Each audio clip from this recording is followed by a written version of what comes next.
ತುಂಬಾ ಜನಕ್ಕೆ ರಾತ್ರಿಯ ಸಮಯದಲ್ಲಿ ಕಾಲು ಸೆಳೆತ, ಕಾಲು ನೋವು, ಸ್ನಾಯುಗಳ ಹಿಡಿತ ಅಥವಾ ಮಸಲ್ಸ್ ಕ್ರ್ಯಾಂಪ್ ಅಂತಾರೆ. ನರಗಳ ಎಳೆತ ಬರ್ತಾ ಇರುತ್ತೆ, ಇರುವೆ ಕಚ್ಚಿದಂತ ಅನುಭವ ಆಗ್ತಾ ಇರುತ್ತೆ, ಪಾದಗಳಲ್ಲಿ ಉರಿ ಬರುವುದು. ರಾತ್ರಿ ಮಲಗಿದಾಗ ಈ ಮಾಂಸಖಂಡಗಳ ಹಿಡಿತ ಉಂಟಾಗುತ್ತೆ.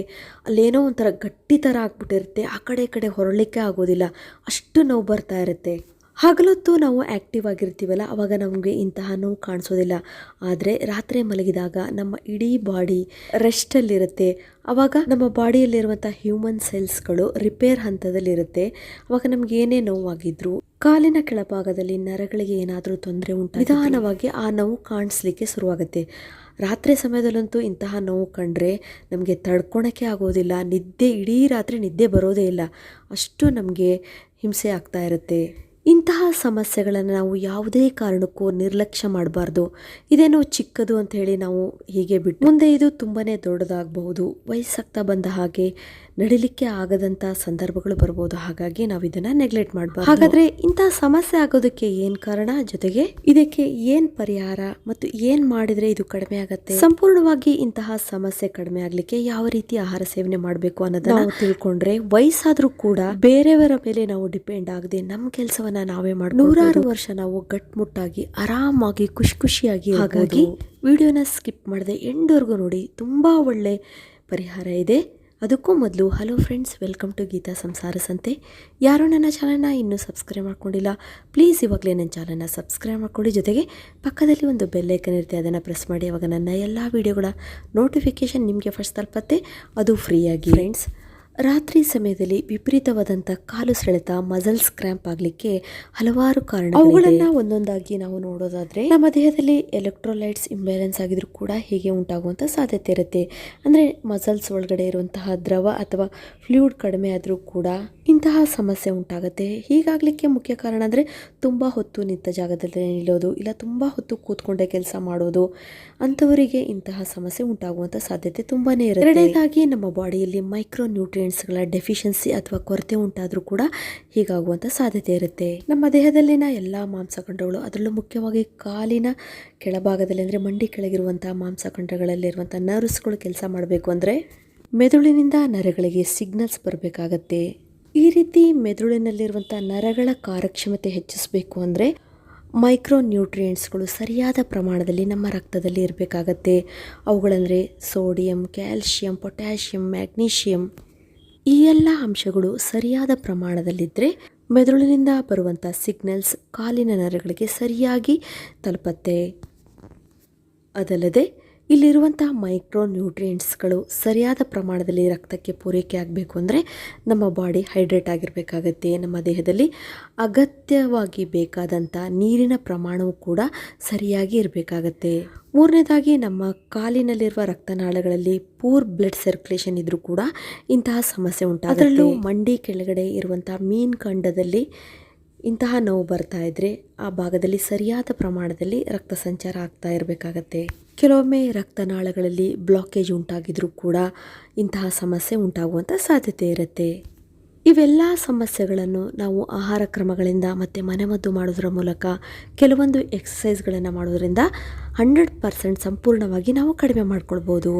ನಮ್ಮ ಆಹಾರ ಕ್ರಮದಿಂದ ಇವುಗಳನ್ನು ಸರಿಪಡಿಸ್ಕೊಳ್ಳೋದಾದರೆ, ನಮ್ಮ ಆಹಾರದಲ್ಲಿ ಪೊಟ್ಯಾಷಿಯಂ ಅಂಶ ಜಾಸ್ತಿ ಇರಬೇಕು. ಪೊಟ್ಯಾಷಿಯಂ ಅಂಶ ಸರಿಯಾದ ಪ್ರಮಾಣದಲ್ಲಿದ್ದರೆ ಮೆದುಳಿನಿಂದ ನರಗಳ ಮುಖಾಂತರ ಸರಿಯಾದ ರೀತಿಯಲ್ಲಿ ಸಿಗ್ನಲ್ ಬರುತ್ತೆ. ಇದರಿಂದ ಮಾಂಸಖಂಡಗಳು ಆಕ್ಟಿವೇಟ್ ಆಗಲಿಕ್ಕೆ ಅನುಕೂಲ ಆಗುತ್ತೆ. ಪೊಟ್ಯಾಷಿಯಂ ಅಂಶ ಹಣ್ಣುಗಳಲ್ಲಾದರೆ ಬಾಳೆಹಣ್ಣಿನಲ್ಲಿರುತ್ತೆ, ಕಿತ್ತಳೆ ಹಣ್ಣಿನಲ್ಲಿರುತ್ತೆ, ಮತ್ತು ಅವಕಾಡೋ ಫ್ರೂಟ್ಸ್ ಅಂತ ಸಿಗುತ್ತಲ್ಲ ಅದರಲ್ಲೂ ಕೂಡ ತುಂಬ.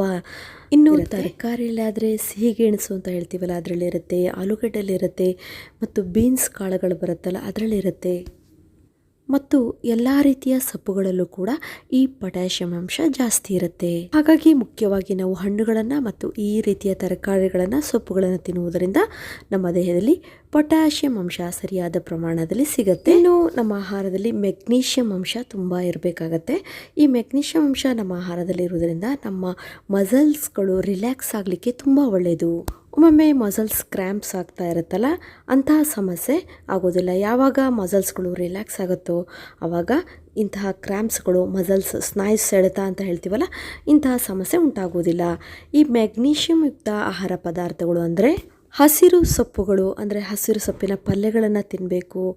ಅದ್ರ ಜೊತೆಗೆ ಈ ಪಂಪ್ಕಿನ್ ಸೀಡ್ಸ್ ಅಥವಾ ಕುಂಬಳಕಾಯಿ ಬೀಜ ಅಂತ ಸಿಗುತ್ತೆ. ಇದರಲ್ಲಿ ತುಂಬಾ ರಿಚ್ ಆದಂಥ ಮ್ಯಾಗ್ನೀಷಿಯಮ್ ಅಂಶ ಇದೆ. ಅದ್ರ ಜೊತೆಗೆ ಸಿರಿಧಾನ್ಯಗಳು, ರಾಗಿ ಆಗಿರಲಿ, ನವಣೆ ಆಗಿರಲಿ, ಸಜ್ಜೆ ಆಗಿರಲಿ, ಅದರಲ್ಲೂ ಆರ್ಗ್ಯಾನಿಕ್ ಇರುವಂತಹ ಸಿರಿಧಾನ್ಯಗಳ ಸೇವನೆ ಮಾಡೋದ್ರಿಂದ ನಮಗೆ ದೇಹಕ್ಕೆ ಬೇಕಾಗುವಷ್ಟು ಮ್ಯಾಗ್ನೀಷಿಯಮ್ ಅಂಶ ಸಿಗುತ್ತೆ.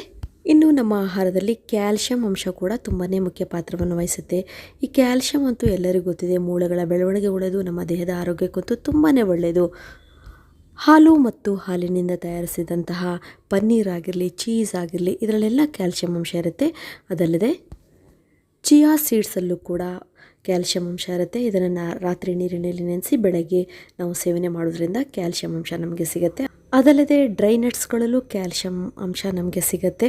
ಡೈಲಿ ಒಂದು ಮುಷ್ಟಿ ನೀರಿನಲ್ಲಿ ಈ ಡ್ರೈ ನಟ್ಸ್ಗಳನ್ನು ನೆನೆಸಿ ಅದನ್ನು ತಿನ್ನೋದು, ಮತ್ತು ಮುಖ್ಯವಾಗಿ ಬಾದಾಮಿಯಲ್ಲಿ ಹೆಚ್ಚಿನ ಕ್ಯಾಲ್ಶಿಯಂ ಅಂಶ ಸಿಗುತ್ತೆ. ಜೊತೆಗೆ ಎಳ್ಳಿನಲ್ಲಿ ರಿಚ್ ಆದಂಥ ಕ್ಯಾಲ್ಶಿಯಂ ಅಂಶ ಇದೆ.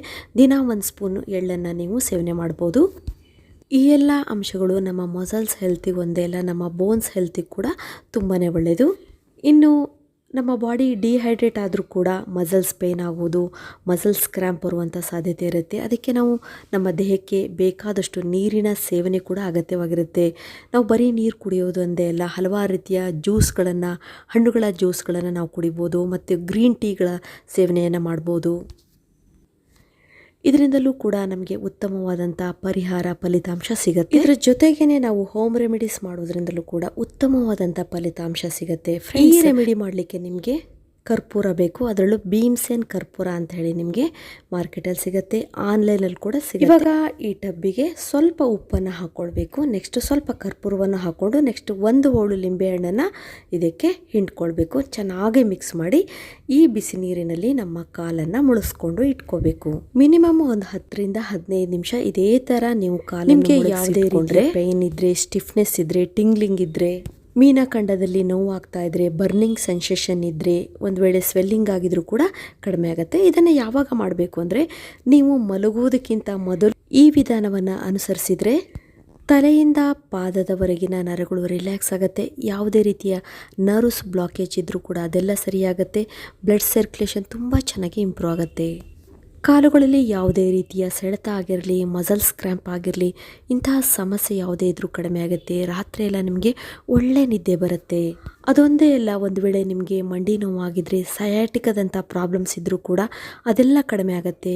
ಪಾದದ ಉರಿ, ಪಾದದಲ್ಲಿ ಬರ್ನಿಂಗ್ ಸೆನ್ಸೇಷನ್ ಆಗ್ತಾ ಇದ್ರೂ ಕೂಡ ಅದು ಕೂಡ ಕಡಿಮೆ ಆಗುತ್ತೆ. ಇನ್ನೊಂದು ಮನೆಮದ್ದು ಅಂದರೆ ನೀವು ಹಾಟ್ ವಾಟರನ್ನು, ಹಾಟ್ ಬ್ಯಾಗ್ ಅಂತ ಸಿಗುತ್ತೆ, ಅದರಲ್ಲೇ ಹಾಕ್ಬಿಟ್ಟು ಈ ರೀತಿ ಶಾಖ ಕೊಡುವುದರಿಂದಲೂ ನೀವು ನೋವನ್ನು ಕಡಿಮೆ ಮಾಡ್ಕೊಳ್ಬೋದು. ನಾನು ಮೊದಲೇ ಹೇಳಿದಂಥ ಮನೆಮದ್ದು, ಪಾದಗಳನ್ನು ಬಿಸಿನೀರಿನಲ್ಲಿ ಮುಳುಗಿಸಿಟ್ಕೊಳ್ತೀರಲ್ಲ, ಅದನ್ನು ಅನುಸರಿಸಿದ ಮೇಲೆ ನಿಮ್ಮ ಕಾಲುಗಳಿಗೆ ಯಾವುದೇ ರೀತಿಯ ನೋವಿನ ಎಣ್ಣೆ ಅಥವಾ ಎಳ್ಳೆಣ್ಣೆಯನ್ನು ಅಥವಾ ಸಾಸಿವೆ ಎಣ್ಣೆ ಇವೆರಡರಿಂದ ಚೆನ್ನಾಗಿ ಮಸಾಜ್ ಮಾಡ್ಕೊಳ್ಬೇಕು. ನೋಡಿ, ನಿಮ್ಮ ಪಾದಗಳಿಗೆ ಮತ್ತು ಮೀನಖಂಡಗಳಿಗೆ ಚೆನ್ನಾಗಿ ಮಸಾಜ್ ಮಾಡೋದ್ರಿಂದ ತುಂಬ ಚೆನ್ನಾಗಿ ನಿಮ್ಮ ಪಾದಗಳು ರಿಲ್ಯಾಕ್ಸ್ ಆಗುತ್ತೆ. ಕಾಲಿನ ನರಗಳಲ್ಲಿ ಯಾವುದೇ ರೀತಿಯ ಬ್ಲಾಕೇಜ್ ಉಂಟಾಗಿದ್ರು, ಒಂಥರ ಕಾಲು ತಣ್ಣಗಾಗ್ತಾ ಇದ್ರೆ, ಮರಗಟ್ಟುತ್ತಾ ಇದ್ರೆ, ಅದೆಲ್ಲ ವ್ಯಾಯಾಮ ಹೇಳೋದಾದರೆ ರಾತ್ರಿ ಮಲಗುವಾಗ ಈ ಸಿಂಪಲ್ ಆದಂಥ ಎಕ್ಸಸೈಸನ್ನು ಮಾಡೋದ್ರಿಂದ ಒಳ್ಳೆ ಹೆಲ್ಪ್ ಆಗುತ್ತೆ ಫ್ರೆಂಡ್ಸ್.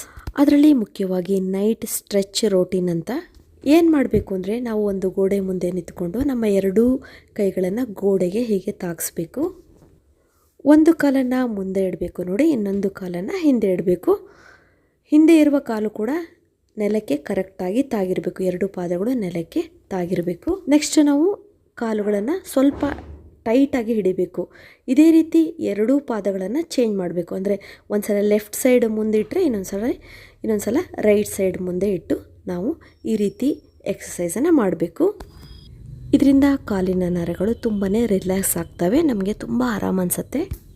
ಅದಲ್ಲದೆ ಸಿಂಪಲ್ಲಾಗಿ ಅಂತ ಅಂದರೆ ಡೈಲಿ ನಾವು ಒಂದು 30 ನಿಮಿಷ ವಾಕಿಂಗ್ ಮಾಡುವಂಥ ರೂಢಿನ ಇಟ್ಕೊಳ್ಬೇಕು. ಅದು ನಿಧಾನವಾಗಲಿ, ಇಲ್ಲ ನಿಮಗೆ ಒಂದು ವೇಳೆ ಶಕ್ತಿ ಇತ್ತು ಅಂದರೆ ಸ್ವಲ್ಪ ಫಾಸ್ಟಾಗಿ ವಾಕಿಂಗ್ ಮಾಡುವಂಥ ರೂಢಿಯನ್ನು ಇಟ್ಕೊಂಡ್ರೆ ತುಂಬಾ ಒಳ್ಳೆಯದು. ಕಾಲುಗಳಲ್ಲಿ ಸ್ವೆಲ್ಲಿಂಗ್ ಆಗಿದ್ದರೆ ಡೈಲಿ ನೀವು 15 ನಿಮಿಷ ನಿಮ್ಮ ಕಾಲುಗಳನ್ನು ಸ್ವಲ್ಪ ಮೇಲ್ಭಾಗದಲ್ಲಿ ಈ ರೀತಿ ನೋಡಿ, ಇಲ್ಲಿ ಚಿತ್ರ ನೋಡ್ತಿದ್ರಲ್ಲ, ಈ ರೀತಿ ಕಾಲುಗಳನ್ನು ಮೇಲಿಟ್ಟು ಹೀಗೆ ಮಲಗೋದ್ರಿಂದ ಬ್ಲಡ್ ಸರ್ಕ್ಯುಲೇಷನ್ ಚೆನ್ನಾಗಾಗುತ್ತೆ, ಮತ್ತು ಸ್ವೆಲ್ಲಿಂಗ್ ಇದ್ರೂ ಕೂಡ ಕಡಿಮೆ ಆಗುತ್ತೆ ಫ್ರೆಂಡ್ಸ್.